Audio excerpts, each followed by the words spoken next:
All right, we're back. Another edition of the Six Man Tag Podcast.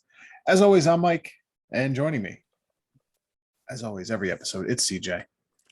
What's up, everybody out there? It's me, CJ Doyen, aka Craig Francis. That's right. It's me. It's CJD. Again, I know I've used that before, but I like the whole DDP reference. So anyway, I feel like you forgot how to say your own name for a split second there. No, not at all. I felt like I threw it to you, and it sounded like a little flustered, but no, I was just concentrating on something else at the moment. But anyway, we're gonna pass it right along to my good friend up next, Mr. Skylar Strange. All right, TJ, let me just say after video distorting the belt that proclaimed me the real world's champion, I'm going to tell you all with a tear in my eye that this is the greatest podcast in my life. You when you walk around the world and you tell everybody that you're number one. Well, there is only one title in the wrestling world that makes you number one when you're the king of the podcast world. It's just getting blurred. It looks like it's being censored. Oh, there we go. Vince is censoring you already. Yeah. Is that home? Was that? Did you? I mean, It's when did you make title. that? Oh, I know it is. Did you purposely put it upside down in your head for those on YouTube that see it? No, but oh well. Deal with it. How long ago did you make that? So this was 5 minutes ago. No. This was an intact toy eagle belt back. I know exactly what the toy belt is. That I caught that immediately because I had that in. This was 2000. I had that. I had an intercontinental title, and I had a smoking skull belt. This got cracked to shit somehow. So at that point, I said, "Fuck it, just put some duct tape on it and hardcore title. Sprinkle some crack on it, and let's get out of here." There it is, bingo card. They actually sell the hardcore. Fuck, you're welcome. I'm sorry, that's a pop. Anyway, guess who actually decided to show up for once? Holy wow, shit. He's not a cunt tonight. By godding internally. You guys just have raked me over the coals so badly that I just needed to show face and show the audience, all 20 of you, that I'm not a coward. But first, I want to just clear the air. First time, shout out to Bill Carr, aka Bobby Dutch, for getting me super drunk for what started out as, "Hey bro, do you want to meet me for a beer after work?" which then turned out to me calling my girlfriend going, "You gotta come pick me up. I should not drive home." And then last week when I was supposed to come on, a really bad respiratory infection, which is unrelated to Bill Carr, which actually I was in the chance. I was actually in the loft specifically, so I assumed that the respiratory infection came from the chance. But hey, was that when we were there? Yes, yeah, the day after I got looked sick. way too dead ass in. Yeah, we were dead ass. But hey, I'm really happy. I haven't been on a podcast since I think the WrestleMania podcast. But that's right. Before we start, I know we have a pretty good show lined up that we didn't come up with like an hour We're ago. gonna have a really good show. We've thought about this. We got a great show for you tonight. Yeah, I just want to thank everyone for coming out. All right, Conan, I just want to thank, I don't, if any of the guys who have been on the show in the past are listening, I just want to thank you guys for coming on the show, especially the guys who I don't know personally. Shout out especially Mike Gamble last week. He was great. One of the great interviews. Excellent. And shout out to you guys, by the way, for doing a good job. And you guys do a really good interview. I think we've made some really good connections. Everybody except for Chris D'Antonio, because I'm going to kick that guy in the nuts next time I see him. Oh, is that a challenge? Oh, shit. No, just kidding. Especially thank you to Chris. We could not do what we do without Chris. No, he'll be back soon. Yeah, he'll be back. He's basically like, he's like here once a month, if not every 2 weeks. He's like the unofficial fourth member. Well, we've got another member. interview by the time you're listening to this next week. Not going to release any details. You're going to have to turn in to find out. I'm working on some other stuff. I've got a few good things lined up, and hopefully in the future it keeps going that way. So I appreciate you guys for holding up your end of the bargain and not making me look like an asshole when these people come on. So thank you guys. I appreciate it. I want to say, man. And thank you for making me look like an asshole when I don't come on here. Yes. I really Yes. appreciate that more. Yes. I just want to say thank you Dennis, because you kind of really been helping push this rebirth of the podcast along. For sure. You've been doing a great job behind the yeah. scenes, as much as we rip on you. And Well, I do wanna just appreciate it. Thank you, and go fuck yourself. Yeah. Well, I'll have to And ask your you- cunt. Well, before we go, Skylar, let me ask you who was your favorite guest that you interviewed? Ooh. Bobby Dutch. All right, why? We were both wearing. It hats. doesn't matter why he's your favorite guest. Walked into it. Wow. I'll be honest. I didn't see it That's- coming either. That's a receipt from the first time I was on this podcast with you. That is Do excellent. not think I He's been forgot, holding that Skylar. receipt for a while too. Yeah, WrestleMania was Ooh, three months Dennis, ago. I'm proud of you. You've come so far. I'm proud. I'm proud. Johnny Hungy. I'm legit proud right now. All right. All right. Um, Anyway, so so now- Bruce, take it away before we So keep yeah. kissing each other Before on the mouth. love fest keeps Yeah. going on. So now that I have everybody here, I want to get this podcast started by I just want to have this debate about summer being a poverty season. Oh, And- yes. Oh Perfect. no. And that- no. And No. that well, no. hold on. I don't care. It's late. We're recording late. I don't give a shit. I need to get this in because it's been debated. We're sitting here recording on July the 4th. Where we at 14th. It's almost July. This is a 15th, heated topic 2022. in the group text, just so all the Now, listeners know. I just want them to know that this is a very heated subject right now. I have been on. Literally and figuratively. Yes, I've been on team fuck summer for a number of years now. It's now I'll say this, aside from I guess swimming outdoors, every other typical summer activity can be enjoyed in the fall when the weather's a little cooler. You don't instantly sweat the second you leave your house. A day like perfect example, a day like today in the tri-state area, it was probably 90 degrees, It was Just it was humid. today. Yeah. very humid. I wasn't Just- outside a lot today, but just yeah, it was terrible. Listen, it's terrible. It's just the beach. It sucks. warm. I agree with you with It's the hot. beach. I will give It's you hot. that. It's hot. It's crowded. The ocean sucks. There's just too much shit, too much mystery shit in it. I have no desire to go swimming in it anymore. I'd rather swim in an ocean than a lake. What? I would rather swim in the ocean than the lake. Why? The lake is That's I a can filthy. understand the Piss argument. poor take. Do I Oh my agree? god. no, Yeah. the lake is disgusting, dude. Lakes Which are lake are you gross. swimming in? Like All Lake lakes are Wappingers? gross. They got there's just fish everywhere in lakes. Like at the ocean, they don't come up to the shore like that. You got some room. Have you been to the Adirondacks? It's like the most beautiful thing. No, I'm talking about lakes in New York, bro. Oh my god. Yeah. Somebody who's gonna tell him?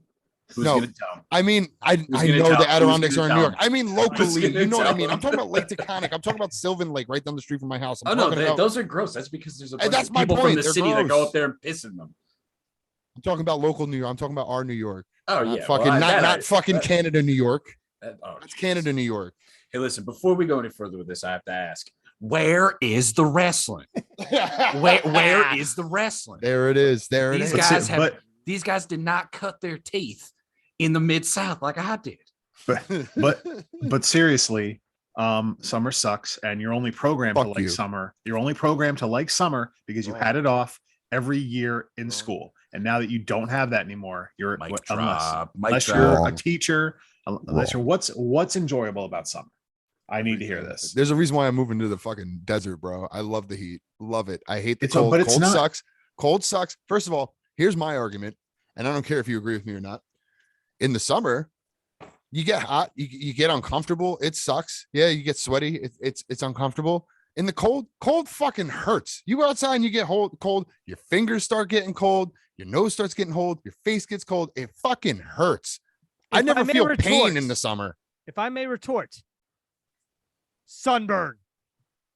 I'm Puerto Rican. I don't have that problem. And yes, before people believe, Yeah. before people Yeah, go that like was, you're Puerto that Rican. was your gimmick in Wait, OTW. wait. The Puerto Rican princess. That No, was you, I'm right? fucking Craig Puerto Rican. Francis? Fuck you guys. Yeah. Okay. Yeah. Okay. Yeah, that guy on your arm. I Yeah, thought that's you your were a that's your straight poppy, right? McBastard. That's not St. Patrick. My mom is 100% Irish, so of course I'm fucking half Right, Mick. But my yeah. dad is a mutt, and part of that mutt is Puerto Rican. Yeah, you can't Okay, claim that's to be believable. Puerto Rican when That's it's believable. convenient for you. No, I'm not. I'm just saying I tan well for an Irishman. That's all I Oh. mean by it. That's all. I got the Puerto Rican blood. I tan well for an Irishman. Oh boy. Yeah, I don't at all. also have no insulation up top, as you can probably tell from this beam. All right. Anyway, where is the wrestling? Okay. All right, fine. It's here. We're here to talk about finishers. The good, the bad. Like finish her or Yeah, sorry. I was waiting for some the way I said it, I was waiting for someone to catch on. No, listen, what finishers are pretty high on the list of most important thing, I would say, in wrestling. Like, I feel like anyone that's a kid growing up probably has a favorite. If they're like, you're doing bullshit, whether it's backyard wrestling or you're just wrestling, like with your sibling in the living room or something. What do you always have ready to go? Your finisher. All right. So in my pro wrestling career, obviously, you guys know. I'm not sure if everyone's unaware. Craig Francis used to be a worker back in the day in South Jersey territories, and some of the rest of the Northeast. But he's going to. We usually don't record that part, dickhead. We do now. We do now. Anyway, I used to use the Boss Man Slam, which I loved as a finisher for me at that time. But I'm gonna throw it back to when I was a kid, back when me and Joey, my little brother, used to wrestle around the living room. My finisher of choice back then was the Dominator. Believe it or not, Farouk's old finish. Mm-hmm. That's a good one. That's a good one. To flip it back to when you're to being a pro wrestler, how important is it to establish your finisher while you're training like that, or is it just not that big a deal to have something to come up with? Obviously it's important if you're winning matches. I spent a lot of time in my career early on not winning a lot of matches, so it really didn't matter what my finish fucking was. But once you guys know about the PRR years and stuff like that, where we kind of really, me and Andy and the PRR boys really kind of took off and really started getting some wins under our belt. I really got to establish that Boss Man Slam as my finish. I wanted to have other things that I can win matches with too. Other big moves. This is one thing I really wish I did more in my wrestling career, because I love submission moves, and I think I know a lot of submission moves, and I wish I would have incorporated more submission moves into my style back in the day, but it's just not the style of wrestling that I did. So I was more of a brawling type for most of my career, so I kind of stuck with that.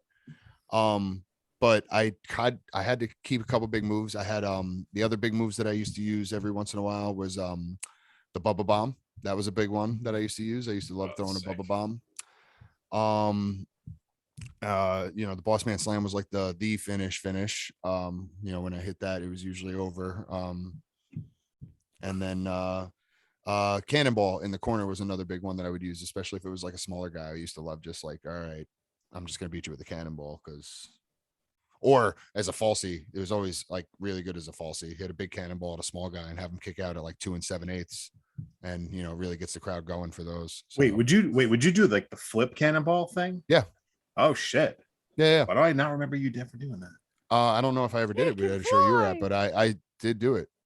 Oddly enough, 2 7/8 was my nickname in high school. I won't tell you why. It's funny you mentioned that. I'm not a professional wrestler. I actually would like to think I'm pretty well versed. Not well versed because I didn't live it at the time, but I've consumed a lot of wrestling stuff since we've last spoken. I was just gonna I don't want to kind of went through a crash course. Yeah, I don't want to interrupt, but interrupt. We've been meaning to do a podcast, which but there's a point to this. There's a point to this. So I was almost giving you a slight intro here of Dennis really isn't a big wrestling, watcher, but in the last 6 or so months, give or take, you're just a wrestling fan now. You can't even say I'm just watching a couple things. I fully admit that. You're this is. All I had to do was give him my cock password. This is true. That cock password. I'll talk to you after. Right, I definitely am. I'm actually reading Mankind's book right now. I'm more than halfway through with it. That guy's awesome. First book? The first one, yeah. The first one's fully as good. Have a nice day. Have a nice day. Yeah. Thank you. So it's weird. Back in the day, I came from a pretty strict Catholic upbringing. I wasn't allowed to watch wrestling except for oddly enough, my parents caved, and when I was in middle school for like the Ruthless Aggression era. That's why like I'm such a big Brock Lesnar fan. And we used to wrestle on my trampoline in the backyard. And I don't know why, but I made it a point when I ran my promotion in my backyard in Poughkeepsie, Your Fed, New York. we used to call them Feds back in the day. Yeah, I don't know what I called it. It was I made a point. Federations, boys and girls. We used to you'd have to have a finishing move, and mine was it was like a German suplex, but it was a German suplex into a rock bottom. So I just called it the one hand German suplex, and I don't know why, but it was like I thought it was really cool. And I just remember that was like the only move we would do to each other. I remember I took a couple tombstone pile drivers, Nice, by the champion because he was the biggest guy, and who's going to tell him no? But yeah, either way, I'm actually going to ask this question if I might, just because I'm curious to see what your guys' opinions are.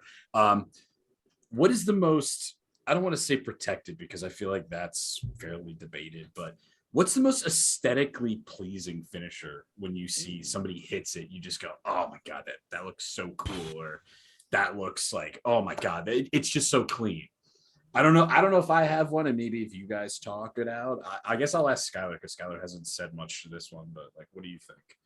Aesthetically, This is going to be the answer for a lot of questions tonight. RKO. Cutter. Yeah. Right. That was mean, literally Cutter- the first thing Cutter- I was going to say. No, I Cutter, was a gonna good cutter, say- man. I was going to say Ace Crusher. Actually, specifically, I was going to say Diamond Cutter. Yeah. But the way Randy Orton hits it, I may say Yeah. some things about Randy Orton, but he is fucking smooth as butter when he hits the fucking RKO. Master of the cutter right now. I'll tell you that. Mhm.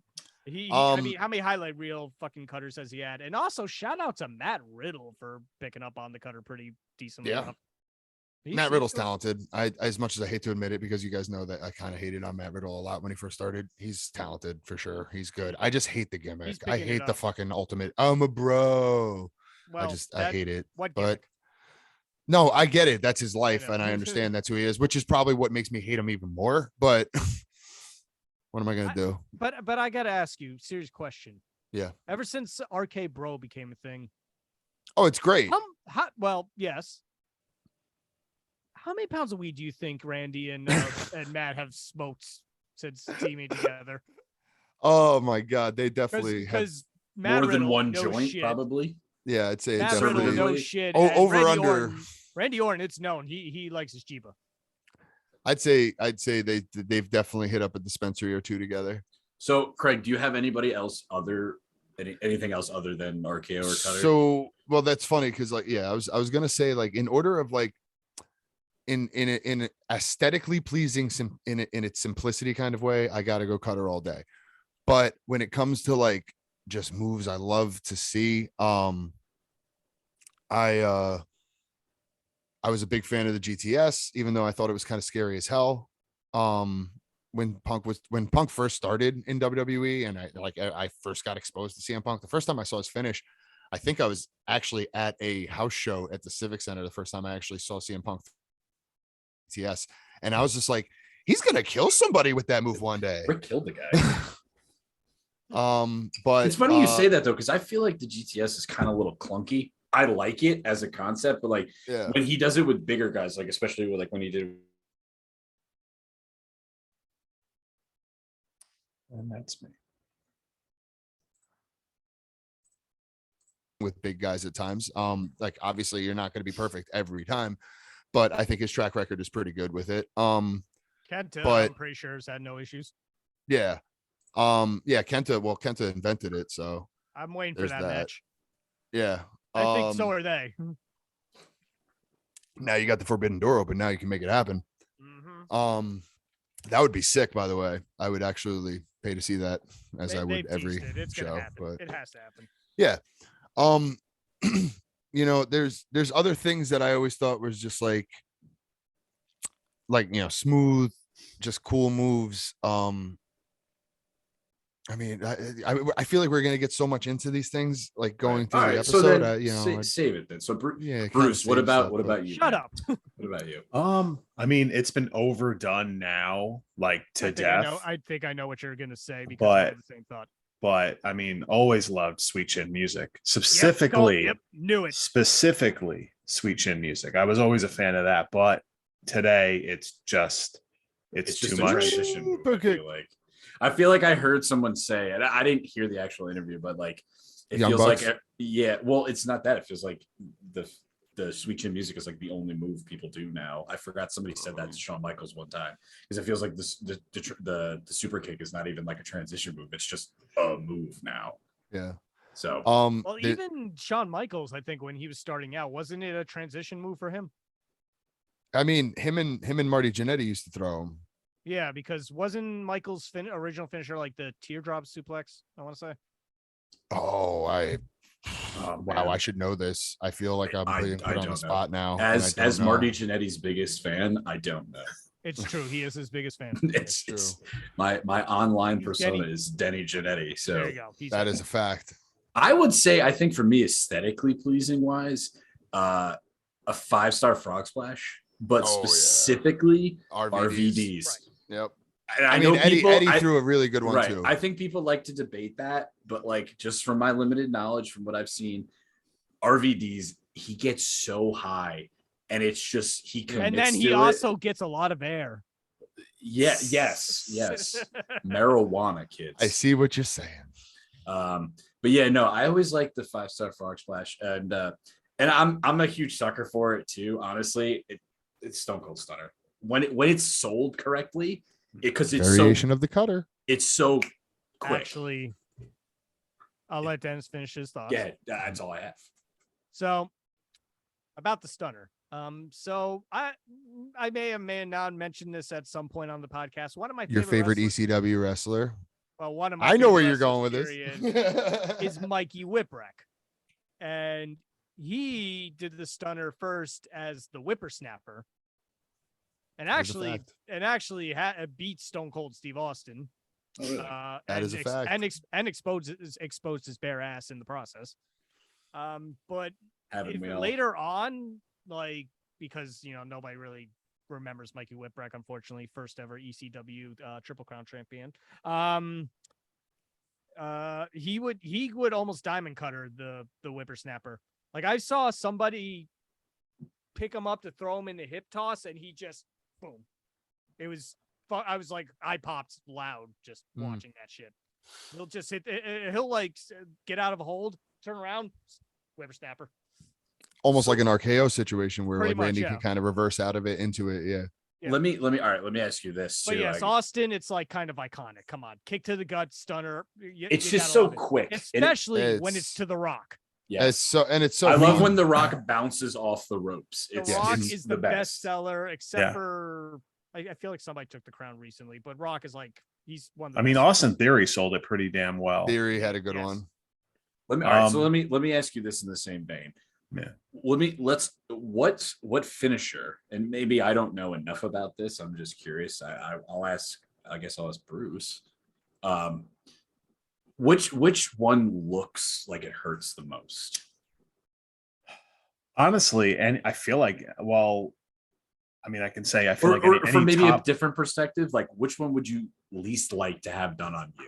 Almost. Probably any of those high risk top rope shit, because you're just got a dude coming down on top of you. Like a 450 splash or something. I can give you perspective on this, but I want to hear Skylar's answer first. Yeah. Craig, go. It might not be one you expect, because even though it doesn't look like the most impressive finisher, technically it can kill you. The coup de grace. Oh, the double stomp. You are double stomp. You are jumping in the air, coming down at full force, double stomping and caving your chest and your ribs in. That shit can kill you. Imagine your ribs could like pierce your organs. I did. All right.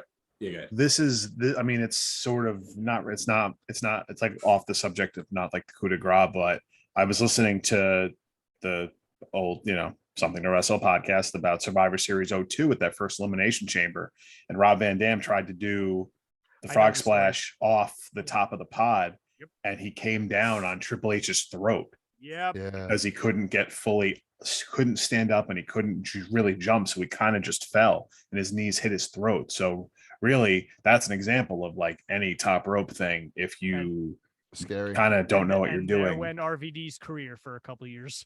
It's also just gravity too, because you can't fake gravity. No checkmate, liberals. I guess. I don't know. Oh All my right, God. Craig, I need all right from an actual wrestling standpoint. What All about right, so I could tell you that surprisingly most of the top rope moves usually didn't bother me that much. Most of the time, if somebody was throwing something from the top rope, I don't think I ever really got like squashed. It's funny because I've had some big guys jump on me too, not just small guys, but big guys. I think the smaller guys were the ones that tended to squash a little bit more because one, they kind of know they can, and two, I'm a big dude. It's kind of hard for them not to, like actually hit me. So, those guys always hit me a little more, but like, they're so light, it really doesn't hurt. Like they hit you with a splash, something like that, or a senton. The big guys, I barely ever felt them. Like the bigger the guy to make the jump on me, Phrasing. the better the jump usually, like the better the fucking splash usually felt. And yeah, Dennis, the bigger the guy, that last line, the better, the bigger the guy, the better it felt. That last line popped me.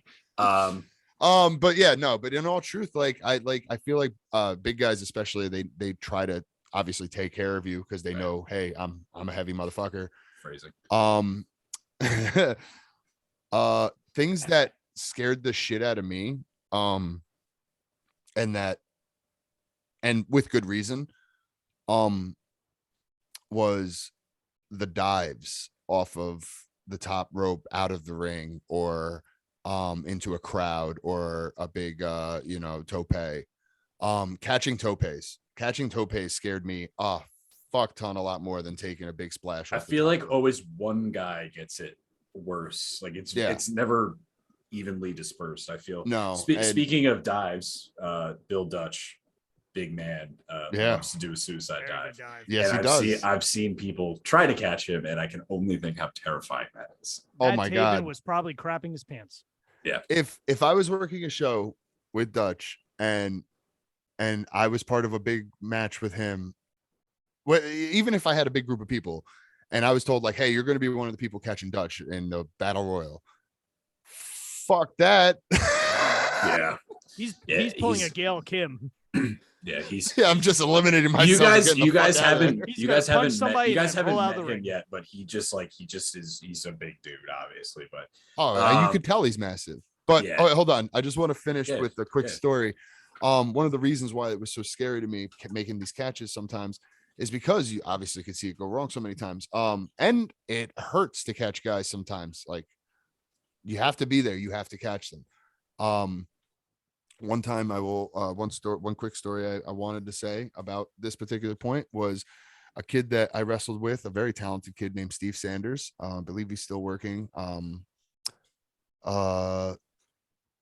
Very, very talented kid. He had some injury problems go on early in his career. He was very young when he started training. And I remember he had I think some neck problems that kept him out of action for a while. But when he was wrestling, you could tell the kid had natural talent. He was 17, 18 years old, and he was putting on great matches. One spot we did, he was supposed to dive off the top rope onto a group of us standing outside of the ring. He overshot us, went clear over us, and landed right on the cement floor full force and hit his head, landed on his side. Definitely hit his head as he went down. And I remember all of us we didn't know what to do. We thought this kid was going to be really hurt. And obviously, like I said, he's young. So we were all like, Jesus Christ. Like, I didn't know how to react. I'm pretty sure if there was a camera running that day, you could probably see us all go as soon as it happens. Like, you can't help it but react to that, something like that, especially because, like we're all friends backstage, you gotta, I'm sorry to break down the fucking walls of kayfabe here, but I can't believe we're the first people to do this. Yeah, I know. But it's still real to me, damn it. We don't want to see this kid hurt. We don't want to, especially it's a kid we all care about and we enjoy working with. So, that was a scary moment for all of us. And I remember after that, I always made sure that wherever I had to be to make a catch, I made sure that I did my best to be in that position. And if I noticed somebody was going to overshoot me or undershoot me, I did my best to get myself there to break whatever I could. If I couldn't catch him fully, let me at least try to break your fall a little bit, or, you know, stave you from landing on your head, whatever I got to do. But it's a scary moment for sure. Right. And that's actually too, before I don't know, I guess I'll throw my ones in as well, but a lot of the stuff I've seen like on YouTube and stuff, I think that's is a perfect segue to that, is a lot of the shit you see in like the indie scene is like scary. And that the some like it, and like, again, I don't know the business well enough, because like back in the day, like Jake Roberts, like DDT, boom, one of the most protective finishers of all time, I think it's fair to say, right? Back in the day, not anymore. Now it's just miserably shit on. Right now, it's just a move, right? But so there's inevitably that evolution as time goes, that, you know, what can I do? What can I do? It's some of the stuff I see, like it's like the oh my god moments compilation that you see on YouTube pop up, or like Boschmania. Some of the stuff that these indies do, that it just looks dangerous. And it doesn't look dangerous. It is. And I can tell you from being in indie locker rooms, there are a lot of idiots out there that will do what they feel like they have to do to get a pop, not caring about their bodies or their opponent's bodies. Right. And I'm going to say that straight up as somebody who spent time on the indie scene. Right. And that goes beyond, like, just not even talking about like the death matches or the CZWs of the world. But I know what you're talking about. But like, okay, cool. I'm going to corkscrew, and then I'm going to catch you and drop you on your fucking neck. And like that, I guess all for $20 and a hot dog, by the way. Right. Yeah, dude. If you get the mustard thrown in, make sure it's Golden's mustard. Not a sponsor. That can't be our sponsor. But you could be. If you exclusively make yellow mustard, we don't want your business. You know, we do though. Yeah, but you know where you can get that Golden's mustard at? Grand Union. That's where you can get it. There you go. Fuck. Yeah, that's right.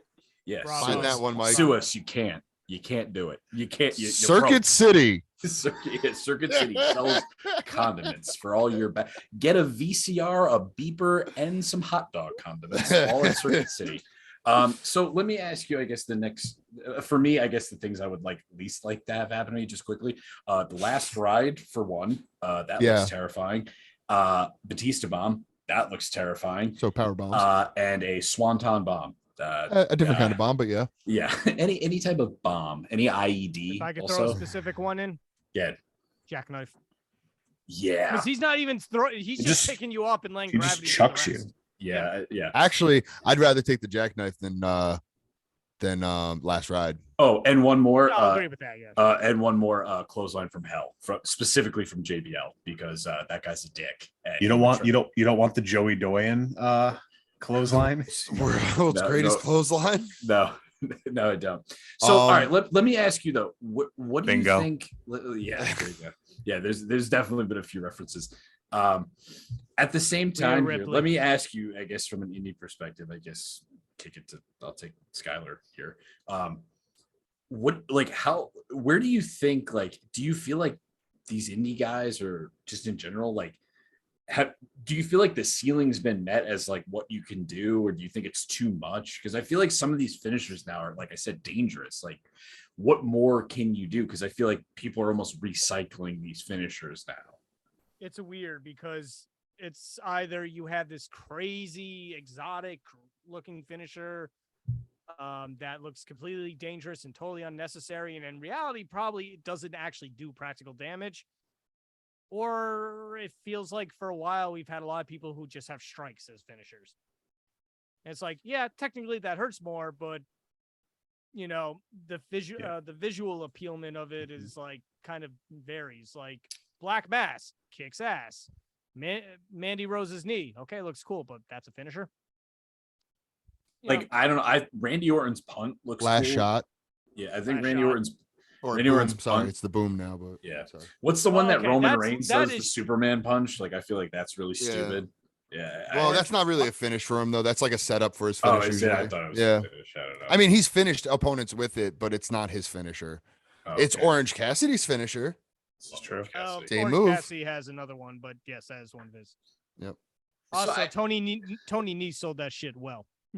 But like, I guess the question is, Bruce, maybe you can Okay, as enlighten far as me. crazy indie finishers, Right, but like as far as Bruce, can you Yeah. what do you feel like?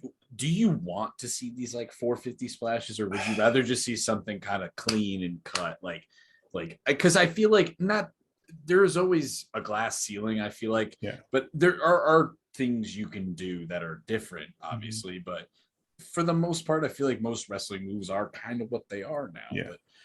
But do you want to see more, or is it just like, oh no, like I just give me a stunner or give me whatever? I mean, it's a mixed bag. I feel like it depends on the guy. Like, I think someone has to like fully know what they're doing. Like someone like, let's just take Pac, who does I'm blanking on his finisher name now for whatever reason. Black Arrow.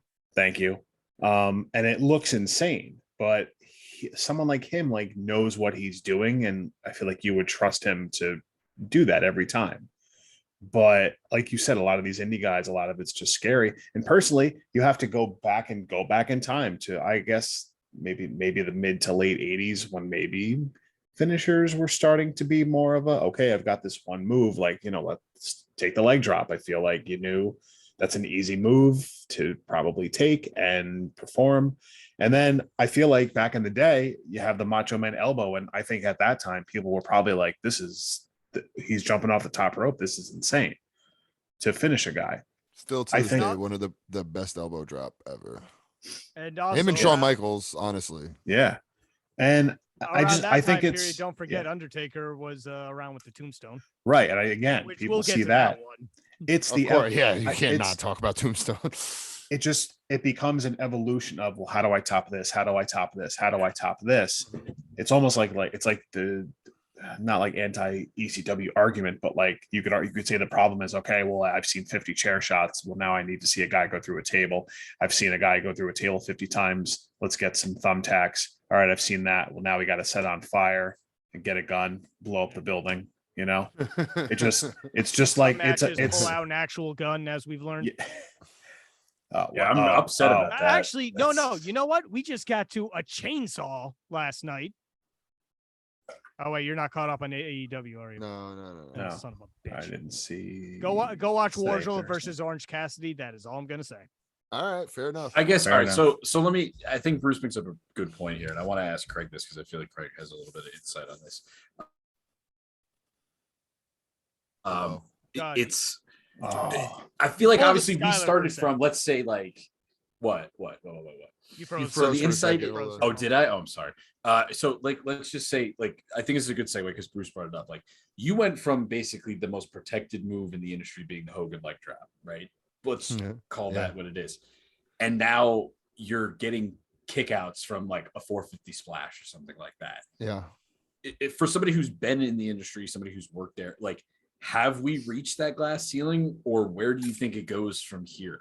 Have we got to that point where, like, I think Bruce put it pretty eloquently, saying, I've seen this before. Yeah. How do essentially the Mick Foley, like, okay, Mick Foley could have a great match, but you've seen him be thrown off a hell in a cell. A lot. And you've seen it happen. Like, okay, so if that doesn't happen, it's almost a letdown. So, like, where do we go from here as far as like moves and finishers go? You fall off the so- scaffold. I kind of the scaffold. That's been Oh, done. wait, nope, never mind. Been done. That's already been a match. New Jack Yeah. tried to kill a man. Thank you. I was just about to say that. Twice. Twice. So my whole view on it is I think I would love to see finishers continue to evolve and become more creative, but not at the risk of becoming unsafe. I think it's still possible. I think like creativity is a wonderful thing. Creativity, and believe me, professional wrestling is definitely a form of creativity. And as I think we've said on the show before, we consider it an art form, and I think we all do. It's a way to express oneself. It's a way to come up with new creative things, whether that's moves, characters, promos, whatever. It's all part of the same spectrum, so to speak. So for me, I think that we haven't really hit a ceiling. I don't think that a ceiling necessarily exists. I just think that people are trying to do it the wrong way and doing it at the risk of being safe. And that's not what people should be doing. For instance, a creative finisher, and I think it's his finisher, if I'm not mistaken. The go to hell finish from Sammy Guevara. Like I mentioned GTS earlier, obviously. Yeah, it is. Sammy Guevara using GTH, that's a good example of a move that looks scary, GTS, and now he kind of made it his own, put his own twist on it, and now it looks even scarier, but it doesn't make it any more unsafe than it already was. It's still the same move. You're still throwing your knee in the same place, and the guy's head's still going to the same spot. As long as everybody does their job correctly and post correctly and nobody slips on some baby oil, everything should go fine 99 times out of 100. And we all have that problem slipping on baby oil. Exactly. I mean, at least 3 or 4 times a day with me. I'm not even kidding, though. That's a real thing in wrestling, brother. It's happened to me 3 or 4 times during this recording. I've seen Skylar fall down a lot. So okay, I think so that's then a, let me. that's all a right, so good. then That's let me just ask like you. one example All of right, like let me what ask Especially you. emotional. If let's say I'm new to wrestling, right? I want to be a wrestler. I say, Craig, listen, you're my idol. Big fan of the big fan of you and OTW. You know, a lot of Craig Francis. I'm trying.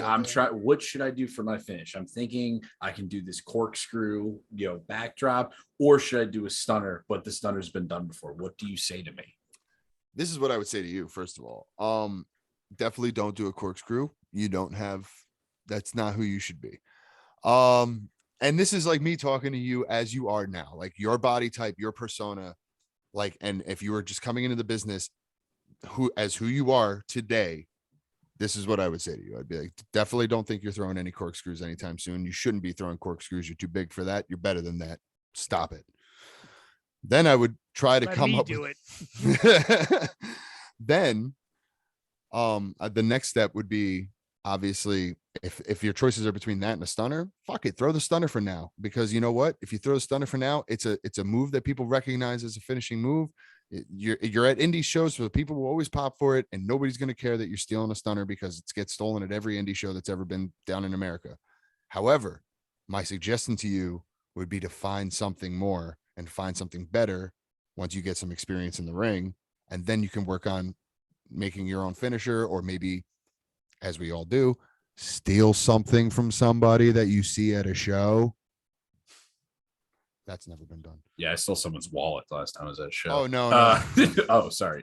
Never mind. That didn't happen. You have no idea how many times Andy and I have left the show. There's just like in a show, like not OTW, not something that we go to every month, like some like outside show that like, all right, we've never worked this promotion before. We're probably never coming back. Yeah. Like there's been so many times where we've been like leaving one of those shows and it's just like, yo, you see that move that dude in the third match with the clothesline in the corner that he dragged the guy out and did whatever? Oh yeah, I saw that. I'm stealing that. Like right. That. Those conversations. The old Carlos Mencia. Okay. Yeah. We used to Carlos Mencia the shit out of indie guys. All right. I appreciate that. I think that's interesting. I own it though. I own it. No, but life imitates art, and what is? We didn't just do it from indie guys though either. Like I think I mentioned before, me and Andy used to throw an outsider spot where that we stole directly from the outsiders, where Andy would throw the guy into the corner, go to hit him in the corner, get the ref to pull him apart, and then pull the ref and distract him. While he's doing that, the guy would start selling up the ropes. I come in like Kevin Nash with the big line over the rope while the ref's being distracted. We stole that directly from the outsiders. Right. All right. So let me ask you this, and I think this maybe kind of ties into what we've been talking about. By the way, Mike, you're fired as the host. Clearly, I am. Just kidding. Yeah, it's about time we have a real wrestling fan hosting the show. To be fair. Bingo. For those of you playing at home. I mean, I've stopped saying the word host in my intro for a while now for a reason. Anyway, fair enough. He's just the lead-in guy. What do you think? And this could be all the way back to mid-South days or whatever to now. What do you think the most creative finisher that you've seen? And I'm going to go to Bruce because he's not the host. I mean, we already mentioned it. The Tombstone's got to be up there for the time. That does it not? You look so. in 91. I mean, how do you come up with that? back then. Pete Rose took a few of those. He three to be exact. Not from the Undertaker, ironically enough. I just saw him come out as the chicken. Did not know that was the thing. You didn't know that was Pete Rose? Oh, no. Oh my God. Yes, I knew he that's took awesome. I knew he took a tombstone, but I didn't know He took more than one, buddy. The chicken. I was sad when that gimmick died. Yeah, that was my favorite part of WrestleMania for like 3 years in a row. 5, 6 years, something like that. All right, so Yep. Skylar, what about you? What, like, most unique finisher you think? Like, even using like environment, whatever. Like, doesn't matter. I mean, Tombstone, and I gotta go. I guess Ace Crusher. Okay. Cutter. So Craig.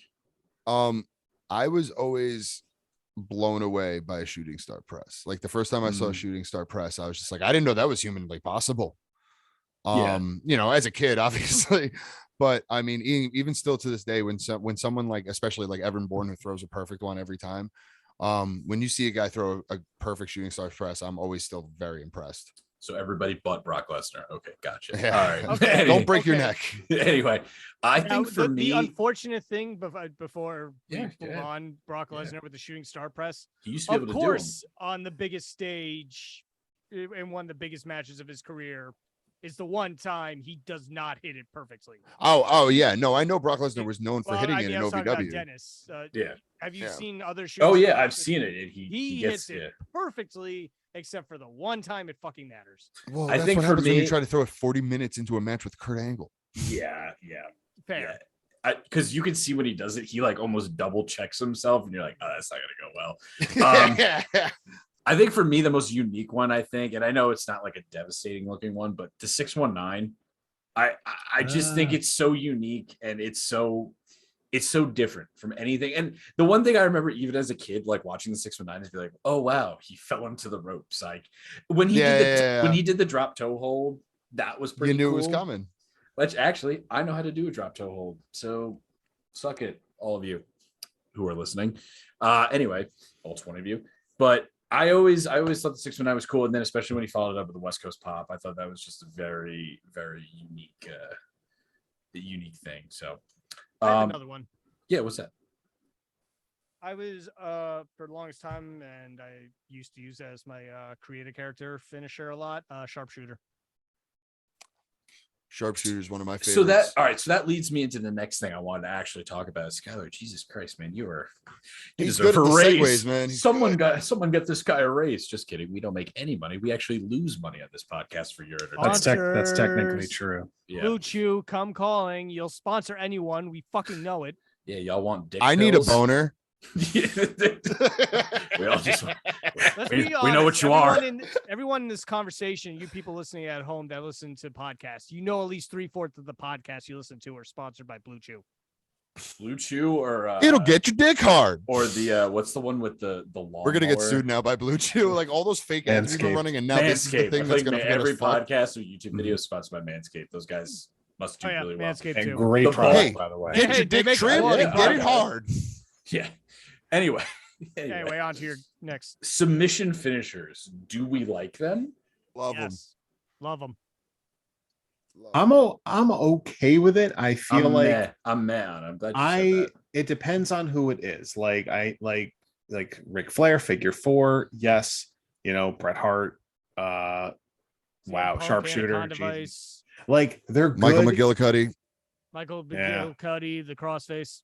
I guess I'll say I especially, I'm not the biggest. I know it's good if you can end a match with a submission or a pin, like when the Undertaker would do the Hell's trying. Hell's Gate. Oh right, I forgot the name of that. When he would do that, it just felt like no, an Undertaker match should end with a tombstone with the classic pin. Something like it felt like it didn't fit. I think there's an exception to that one. See, I like when somebody is struggling for a finisher for so long, or a submission for so long, that like eventually it's not even like they're frantically tapping out. They're just. And I think one of the best True. examples of that is the some people think it's the first one, but it's actually the second Undertaker Triple H WrestleMania match, where at the end you see he has The him in a house sledgehammer gate, one. He has a sledgehammer in his one. hand and he drops it. which and- I Mm. think it was an audible. I want to say one of the two of them were injured. But yeah, like Triple H is struggling to get the sledgehammer. He's struggling. He drops it. It's not even like he's getting frantically he's just like, I'm not getting out of this. Yeah. Like, Just tap. Simple. no, and it I worked. want But to like, make a I quick never. point about Hell's Yeah, go Gate, ahead. actually. So now I understand. Good job. Obviously, Dennis. when you watch an Undertaker match, of course, we want to see a tombstone, the arms over. Send him to pin. hell. Exactly. I think everybody kind of wants that in an Undertaker match. Now, the reason why I thought Hell's Gate was actually really good for the Undertaker is because it gave him an extra kind of desperation finisher, like the kind of finisher where like, holy shit, the tombstone's not putting this guy away, the choke slam's not putting this guy away. You know, what else can I do, kind of thing. Yeah, no, I mean, that's my point. So I think like it added like a desperation finisher to his repertoire, which I think is very useful for a guy who's been around for as long as the Undertaker has, because you're gonna have matches where the tombstone's not cutting it. He's had how many where the tombstone wasn't cutting it? Had to hit Shawn Michaels with 3. But I think that like is a reason why a move like that is good for a guy like that, for when he's been around for as long, so that you can kind of like add that, like, all right, he needs to pull something else out. What else does he have? Oh, and now all of a sudden the other guy is getting some offense in. Now he's on the ropes. Now really else does he have? Boom, you lock in a fucking submission like Hell's Gate. It's shut. Not only does one, it shut down the other guy who's getting the offense again, but it could just be a good finish. So I think it has its uses. And I think that during that era, when he was throwing it a lot and finishing a lot of opponents in it, I think that was important to establish it as a finisher so you can do these things later on in his career the way that they did. I think it adds a bit of realism to his character. I think like it's like an encompassing thing, because I think I was actually listening not too long ago to one of Jim Ross's podcasts actually yesterday, saying they incorporated that because he's a big MMA fan and it kind of was really popular at that time. Yeah. I think for me, my problem with the submission finishers is they're so kind of wishy-washy if they work or if they don't. Like, how many times did you see like name redacted Chris Benoit? Oops, said the name. McGillicuddy. Like lock in of crossface crippler, and it is what it is, or it was just a spot, or like an ankle lock that got locked in. It's just a spot. That's the thing about submission finishers, is that you never know if this is going to be the finish when they lock it on, because I they guess, can get but out, they can get a rope break. I guess for me though, it's like if it's something that's more, if it was something that was used less, I think I would like it more, as opposed to like, oh, it's locked in, is he gonna, oh, and he kicked out of it, like, and I understand like submissions and all that stuff, whatever, but like, I don't know, to me I like them, but I feel like they're not, is something that's more of a realism thing. I feel like they get kind of knocked around a bit too much for my Did Bret Hart Yeah, so sorry. did Bret Hart have, like, I know obviously the sharpshooter, but did he have Not as a single a finisher to pin someone? Not singles guy. Usually if he was pinning a guy, it was usually with like some kind of roll up or fucking small package. So jumping off of what Mike said, yeah, I think submission finishers work better when you also have a non-submission finisher, because that keeps it that does kind of keep it open-ended. It's just like, Which is why Benoit had the headbutt. Well, You I have- even felt like for a while the headbutt really didn't end matches, and it just, okay, I had a dark joke. I'm not going to go through with it. We've already been mentioning his name too much tonight. Yeah. Okay. Moving on. We need to move away from him. Chris Benoit. That's the guy. You know what? Let's move on. He's a piece of shit, but he still existed. No, Yeah. Separate the art from the artist. Yeah, well, it's you know, like Looking at you, Not- Glenn Jacobs. not That's to- Oh, no. not to go on about touchy subjects, but obviously he's been kind of brought up recently in some news. Some news. If you guys have been paying attention to what I'm talking about with Yeah. Jordan Grace and stuff. Yep. And look, I mean, like, I understand her point of it. I also understand the points of the people who knew him, and I understand the people who like also can separate the career from the person. It's just kind of like, do I ever want to see him in the Hall of Fame? Absolutely not. But am I going to ignore the fact that the guy had a career that I admired? I can't. Like, Right. you know. Well, off of her comments, up came a clip about Paul Heyman talking about him. I guess we're just all going to get this out of our system right now. So let's just go. I agreed with Paul Heyman's take. Because there's somebody in the audience, he was doing, some convention or something that's called him my boy, and Paul's like, really? That's your boy? If that's your boy, then fuck you. Like just three people died. Only one of them had the choice. Yes. And that part I and agree as with. a performer, he said top 5 he's ever seen in the world. He planned on making him ECW champion, and he even said the first pay-per-view, if they went on in '96, he said it was supposed to be Sabu and Taz.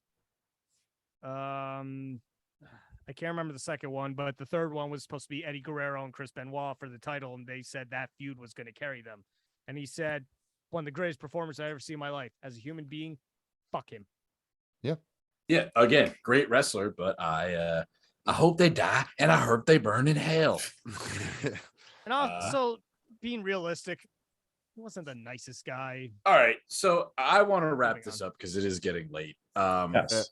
If anybody, before we actually give a final thoughts, I actually want to announce something that I haven't told. Well, sort of, you guys know that. It's nothing crazy. It's kind of a giveaway.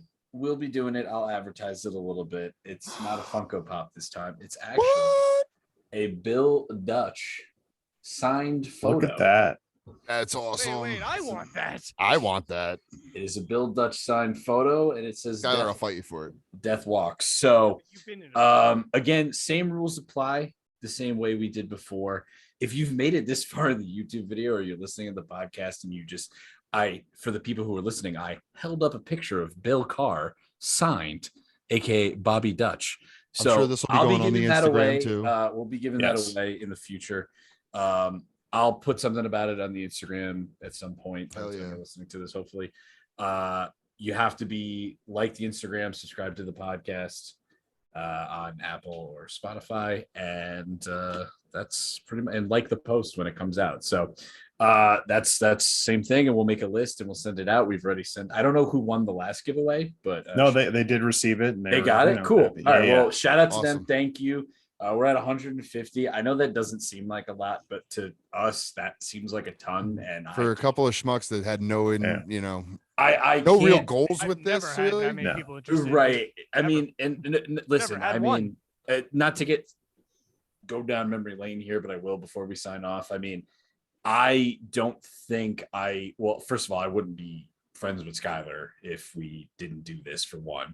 Absolutely. Craig, I've known you for a while, but I wouldn't have been Bruce's best man in his wedding had it not been for podcasting. And back then we did it for fun because we were unemployed. But now I feel unemployed. we were fun employed. Back Yeah, then Mike, it was weren't you on just welfare for like 3 years or something? It's a fact. It's a fact. But No. Just it was no, so just, long. It was just so healthcare. yeah, the healthcare. They're like, just keep it. But this is actually awesome, and I feel like we actually have something going here. And again, I know not to be too sentimental, but I am very proud of the work you guys have done. I know I just sort of put things in motion, and you guys do the rest. But you guys have done a great job, and I mean this because I listened to every episode all the way through. Biggest fan. And yeah, again, I am. Again, I work for you, and well, you work for me, damn it. But Doesn't guys- work do you for have me, 12? brother. Do you have $12 million? no, I don't actually. I haven't done. Because I'll suck that. I have I have $12 million. I'll talk to you off air. No, but seriously, guys, you guys have done a great job, and I'm very happy, very proud. This is awesome. It's nice to see that the work we've done for over 10 years now as podcasters is sort of pay off. So again, I mean, I haven't been doing it that long with you guys, but the fact that you guys have is Bruce crazy. It's been man. on I and didn't think off about for that. that. the It's first been that podcast long, I yeah. did Okay. with Bruce was DJ. 2012. This So- is true. I know technically we did, Skylar, but like obviously, like we had It wasn't. We didn't do it. Yeah, for, it wasn't consistent. So. There's a lot of good things coming. Phrasing. We I feel like we've made a lot It of could be like classic Krusty. yeah, we've made a lot of good relationships, I think, and I don't think I've heard of anything bad. I just want to shout out Vinny Lawrence, Kevin Quinn, Mike Gamble, Chris D'Antonio, Dutch, Jared Silver Silverclay. Did I say that right? I hope. You got it. Silverclay. I think I fucked it up in the podcast when I introed him, but I don't think you did, Silverclay. And No, I think you is got that it. is that everybody? I think I got everybody right. Did I miss anybody? Yeah. And Andy and Wait, Andy wait, Bivens, and obviously. Andy, Bivens, obviously. But who we're gonna have on the show again too, for sure. was just We gonna have say, more when's road he- stories for you guys. I was gonna So- say, I feel like he's due to come back. We'll soon. set something Yeah. up. I'm gonna talk to him about the Yeah. ROH show too, actually. Yes. So listen, we're gonna do another podcast all together. I think In a room, in the same room. in the same our first 6-man tag podcast all together in the so. same room. As long as I don't get bumped off my job at work, I hope I don't. But again, if you've made it this far, thank you. I appreciate it. I appreciate you guys and everything you've done. Because I don't do a lot. You guys are the ones who take the time out of your day. Most of the time, I don't even show up half the time. But Even when yes, you're supposed to, that's yeah. yes, that's true. again, and I'll say this one more time, guys. Seriously, I'm very proud of what you guys are doing, and I'm glad to be a part of it. It's very you've given me another passion in life, and I really appreciate it. So, Bruce, since you're the actual host of this show, if you want to give a final thought, Hold feel on, free. real quick. Before we get to final thoughts, because I had one question that I did want to ask everybody, and I just never got around to asking it. So before we get to final thoughts, I'm going to ask you guys. Now, what do you guys consider, since this is about finishers, what do you guys consider to be amongst the most protected finisher in history? And then what do you think is the most protected finisher going today? I have and two hold on, easy and hold answers on. for both. No, by the way. okay. Not the Hogan leg drop. Fuck you. Let's exclude the Hogan leg drop because we All right. all agree that obviously has been very well established. There is an obvious answer. I have my answer. Okay. Well, then for most protected And one, my no. answer, just to give you a clue, I'm not going to, I want to hear yours first, but Hmm. my answer is a tag finish. I think I know Well, his answer. I'll start with most like protected finisher today. I'll simply say one winged angel. That would be my answer for today for sure. I just Obviously, I think there's been one kick out. If that Yeah. did Okada kick out of it once? I want to say Okada's the only one. One time, right? I believe. because Pretty in matches Omega loses, he just doesn't use it. Yeah. Or he does. Yeah, he like He But can't. he doesn't also- hit it. He'll but set he- it up, but he won't hit it. Right, but he also has a bunch of moves that I suppose could be a finishers. Obviously, it's not his, but like it's not like they can have false finishes in his matches without using it. No, And I and agree. you With, I still agree believe with you both on that for today, for sure. What about in history? Attack. If I'm guessing yours is a tag team finish. If you want to Um, guess, that's fine. Yeah. The Doomsday Device. No. Ah, 3D. yeah, What, that the makes most sense. protected tag finish in all of wrestling history. I Hmm. mean, now it's also the 1D. Devon, get the tables. That one, right? I've heard And that. also Jay, one of get my the favorite booze. finishes, and also just one of my favorite moves and tag teams in history. And last Andy and I, here's a spoiler alert. One year, and it's going to be a surprise. Andy and I plan on being the Dudleys for Halloween, and we're going to bring a table with us. Who's to a going to be Halloween- who? We're going to bring a table to us to the Halloween party, and someone's No. going through it at one point in the night, and I'm not going to tell you who. So Actually, I we're going to have- bring two tables because one's for Anthony, and then the other one's going to be for a surprise. That's funny. this means I probably have to be Spike. All right, right? who- Like, who's get gonna him be- out Oh there. yes. Who's gonna be Devon and who's gonna be Bubba? Oh, I'm Devon. Oh, yeah. That's okay. I guess I'm And we're Bubba off- And we're off the air. No, I Uh, think that's going to be a good Halloween costume. And yes, Skylar, you are definitely Spike. Can I be ECW? Can I be ECW Spike, like wearing like all the tie dye and shit, or do I? Have to be, Absolutely. Thank Absolutely. God. You be whatever Spike you want, bud. Do it. I don't know if I have one. But anyway, I guess all right. Since I think we're all kind of on the same page there. I guess I'll let it get to final thoughts. Unless Dennis, you have any other answers. No. but- I Oh, have hold on. one. Oh, Yeah, okay. one. Say it. Which- I have a final thought. Not But I in want- the most positive light. But let's face it, the pedigree. That's a good one. I don't think it's most. I've seen people protected. kick out of it though. Yeah. I've seen a lot I've of seen people a kick man out of stay it. down for 2 minutes. and get pinned. I'm just saying, I've seen a And lot I'm of people bitter think- about that. that. I mean, that's also true. That it also has done that to people too. Yes. So it's kind of like a double-edged sword, I guess. I But think another one is honestly the RKO. Like, you really not too many kickouts out of the RKO. no, that's actually true. For all the cutters out there, RKO usually puts them away. It's true. Now that you mention that. All right. So I have one more surprise that that it's something I've been wanting to do for a while, but since our very own Craig Francis is moving to Vegas, in the future we will be doing an episode where we interview our very own Craig Francis on his What? wrestling Get career. Yeah. Because I felt like it was only right that we do that, because you are the insight and you connect with these guys more than any of us can. And I think it's only fair that we give you your shake, because again, you did travel all the miles, you did cut your teeth, as they say. And You had that's to something go I've to- been wanting to do for a while, whether or not You had I to go to host it or Wow, not, man. I don't Honestly, know. like, that we- sounds awesome, dude. That sounds so, like, But so much fun. it's our going away gift to you. Yeah. Because obviously, essentially I'm sad to see you go, but I want to do that for you. I think you deserve it, regardless of how good or big you think you were or weren't. But it's I going to would be a rate disappointing it. interview, boys, but I No, appreciate but it. you know what though? How can we interview all these wrestlers and not interview the actual wrestler we have on this podcast? Wow. So Oh, that is true. the last thing I have to say. I mean, So he's not leaving the podcast. He's just going to have No, to not at all, record. but hey, but He's just it's- going to have to record at 7 this is- p.m. yeah, normally. this is- Lucky bastard. no, this is Yeah. just something I've wanted to do. So we'll figure that out in the future. I but gotta let me say, that's- man. I thank you guys. I appreciate that. Thank you, Dennis. Thank you. I know this. We started with a big love fest. I'm sure we're gonna end with a big love fest here. But I want to thank you guys. Like everything you guys have been saying, I appreciate you guys. I think that we've all been working hard to make this something that doesn't feel like work, and I don't mean working hard like in that sense, but I think we've been working hard to get ourselves better, because I think that we're really enjoying this, and we want to,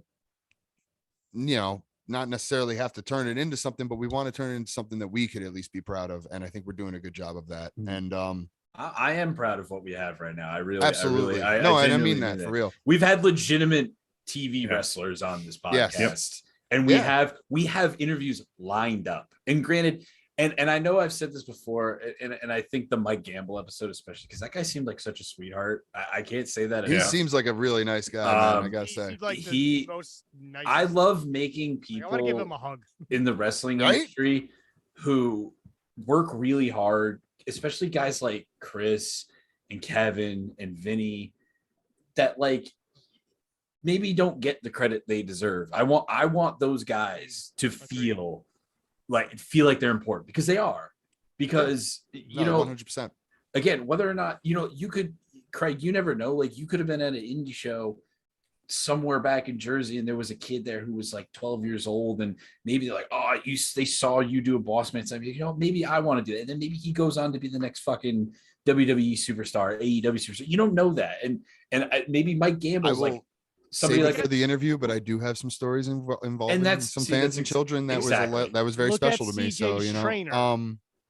I Exactly. do want to say real quick, guys, and I'm going to say this right on cam and admit it in front of everyone.